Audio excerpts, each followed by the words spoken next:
Did you know that Jesus was the very first person to call out virtue signaling?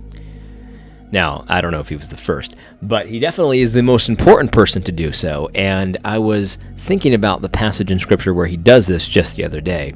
What got me thinking about this was this very virtue signally tweet from Mrs. Rachel Den Hollander.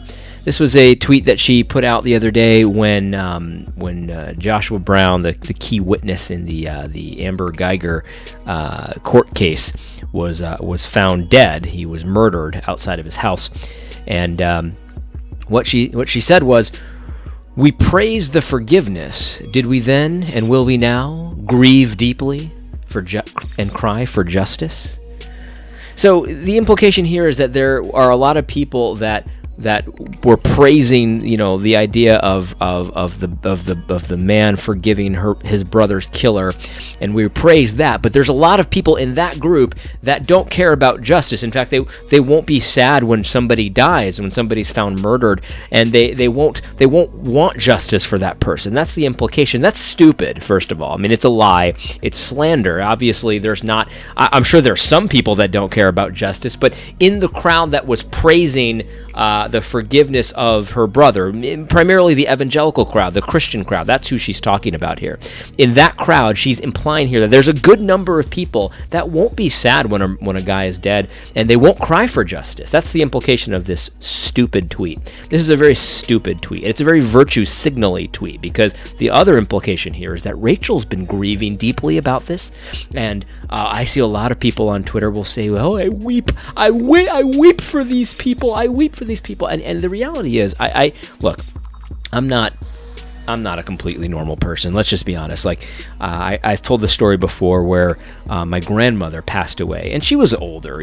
She had diabetes. She wasn't like, ancient, but she was older, and so she had lived a long life, and she was sick, a chronic illness, and it was pretty severe diabetes, so it wasn't that surprising when she died, but I was still very sad. And I remember walking up to the casket with my sister, and my sister was a blubbery, weepy mess. Understandably so. It was a very sad situation, but I wasn't crying, and she didn't understand why I wasn't crying. And to be honest, sorry about that. To be honest, I didn't understand why I wasn't crying. I don't cry or weep a lot. I have wept in my life, and I've talked about the different times and the different situations where I have wept, but I don't weep about everything. But the reality is, so I don't think I'm not normal, but I have a sneaking suspicion that every time I see somebody tweet about how they weep for something or they grieve for something, that they may have some sad feelings, but they're actually not literally weeping. But they sure want you to think that they're literally weeping. Now, I'm sure some people actually do literally weep. I mean, some people are more weepy than others. That's just the reality. And I feel sad when I see, you ever watch First 48? Man, that's a tough show to watch. First 48, it's a show about murder and investigations in the first 48 hours. And oftentimes the police will talk to the families, and the families are just in the midst of grief because it's their brother or their family member that died, and they're grieving. And that's hard to watch. I mean, there's just no question about it. It moves you in your soul. But I've never wept over watching First 48. My wife has. I've never wept over it. I wouldn't necessarily say that I was grieving when I saw this, because the reality is, I mean, we have only so much grief to give, when something happens close to me, it makes me feel a lot more grief than it does when it doesn't happen very close to me at all. So if someone were to die in my community, like this happened recently, someone I served on an executive board with passed away, and I felt really sad about that. But when somebody dies, in Saudi Arabia or something, I might not like it, and I might feel a certain amount of grief, but I'm not weeping over that. You know what I mean? And that's just how it is. I mean, I don't know what to say about that. It's just, that's how life is. I mean, your immediate circle affects you more than circles that are further away. But the reality is that even if you really did weep when you tweeted about how you were weeping, even if you really did grieve in a deep, profound way when you decide to tweet about that grief, even if you are crying for justice in your life, but also when you go out and tweet about it, let's take a step back. Let's listen to the words of Jesus, and let's stop this virtue signaling nonsense. If you are not actually weeping, don't say you're weeping on Twitter. I mean, honestly, let's stop with that. We can see through it. A lot of people can see through the fact that you're not weeping for me and the things that I say when you say that you're weeping for me. I understand that. Everybody does. And if you're grieving deeply, most people, when they're grieving deeply, the first reaction isn't to write a virtue signally tweet about it. I'm not. That might just be me. But look, Jesus pointed this out back in his day as well. This is Matthew chapter 6. He says, beware of practicing your righteousness before other people in order to be seen by them, for then you will have no reward from your Father who is in heaven. Do you hear that? Beware of practicing your righteousness before other people in order to be seen by them. You see, a lot of the social justice warriors out there will say, well, you didn't say anything about this part of my beliefs over here, so therefore you really don't care. Oh, you praise that hug, but you don't say anything about justice, therefore you must not care. Hold on a second here. Jesus said, beware of practicing your righteousness before other people. You ask me, what have I done for such and such a thing? And I say, I've done this and that and this and that and this. How am I not practicing my righteousness for you to see? I don't have to prove anything to you. I don't have to prove anything to you. In fact, the very idea of you tweeting about how grieved you are and how much weeping you've done and all this stuff, I think you should take heed. Beware of practicing your righteousness before other people in order to be seen by them. Jesus goes on. He says, thus, when you give to the needy, sound no trumpet before you, as the hypocrites do in the synagogues and in the streets, that they may be praised by others. I'm gonna apply this. When you are weeping about sad things or about injustice or whatever, you're grieving about some injustice that have happened. Don't sound a trumpet on Twitter so that everyone can praise you for how moral you are, how much you love justice, and all this stuff. How much you weep, how much you actually feel it. You weep with those who weep, and you want everyone to know about it. Look, we should be sad when things are sad. When someone comes to me and they've gone through some troubles and they're upset, man, my heart goes out to them. There's just no question about that. This has happened to me. I'm not going to give you specifics, but this has happened to me where I've spent time with someone who is in grief, in the midst of the black hole, and it's just awful. And there's nothing you can say to help them, and you just feel it. You feel it. You feel what they're feeling. Maybe not to the same degree, but you feel that, and just can't even imagine that being you. And that's awful. That's awful. But you know what I didn't do when I did that? I didn't get into my car and get onto my stupid cell phone and tweet about it.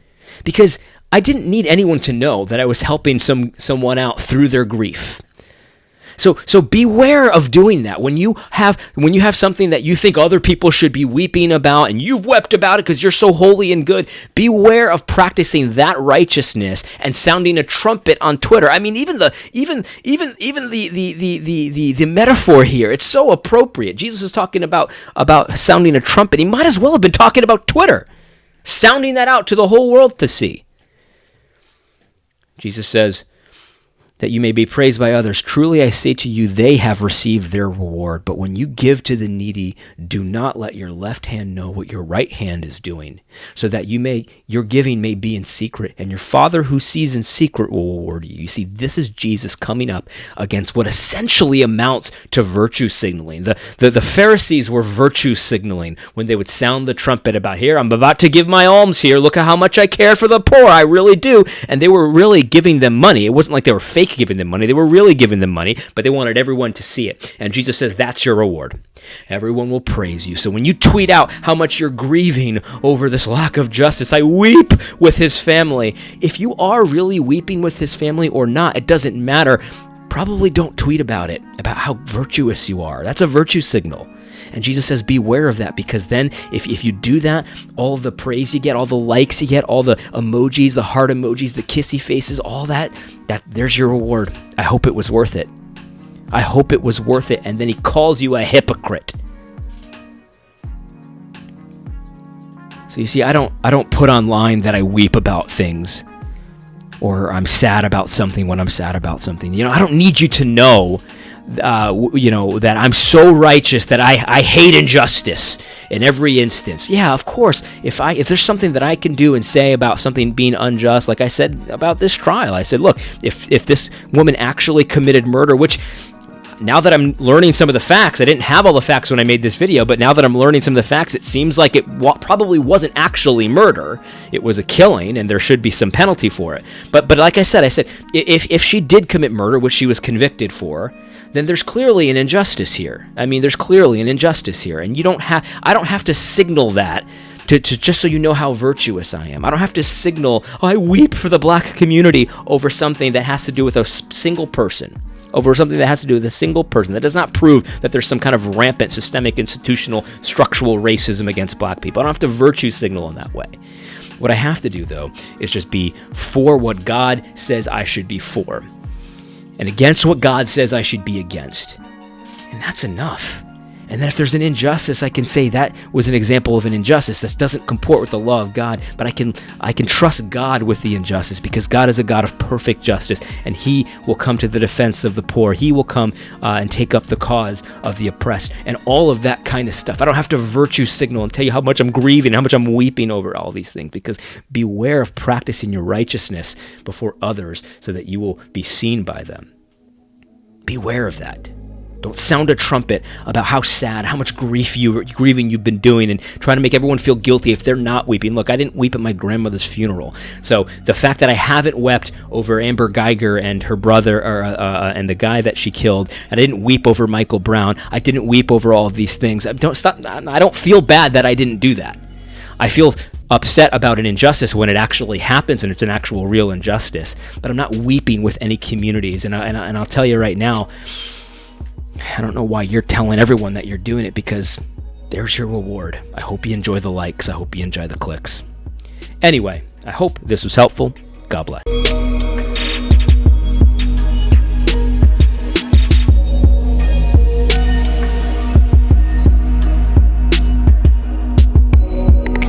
One side note, I am fully aware that using myself as an example in this video, as far as something that I did and didn't do, leaves me open to the critique that I'm virtue signaling. And I understand that, everything I say leaves me open to a certain kind of critique. But there's a way to use yourself as an example that doesn't draw attention to the good thing that you supposedly did or whatever in the moment. There's a way that you can use yourself as an example that doesn't, that's not virtue signally. And you might disagree whether this is virtue signaling or not. That's really not the point. My whole point of making this video is, if you're one of these people that feels the need to virtue signal in the moment when you're weeping or emotional or doing something that you feel is like the good thing that everybody else should do, take a step back and really just think about that. Because is this an example of you practicing your righteousness before other people? Now, if the fact that I used myself as an example in this video means that I don't get a reward from heaven for the thing that I did back then, I'm going to have to run that risk in order to bring this message to you. So anyway, I hope that this was helpful. God bless.